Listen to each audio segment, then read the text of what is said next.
before my birthday celebration, meron akong dalawang endorsement shoot and TVC siya.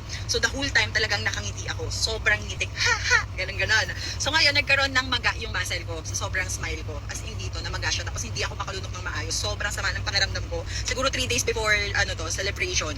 Tapos hindi ko ma-cancel kasi already paid, settle na yung birthday party ko.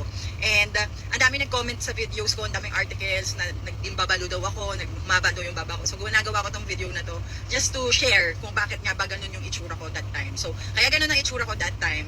Namaga siya, uminom ako ng gamot, and yung gamot na ininom ko is from Japan and binigay ng doktor. Kasi nagpa-check up ako agad, hindi talaga ako makalunok, hindi ako makasalita. Tapos nung time na ininom ko yung gamot na yon, the next day, namaga po yung dito ko, yun pala, nagkaroon ako ng allergy sa gamot. Hindi ako nagpa-lip filler, hindi rin ako nagpa-chin filler, not again sa mga nagpapaganon, but ayun nga, wala po talagang something na ginalaw sa mukha ko. Sumakto lang na nagkaroon ako ng allergy. So, hope you understand at try ko ipasok yung video dito na sinend ko sa doktor.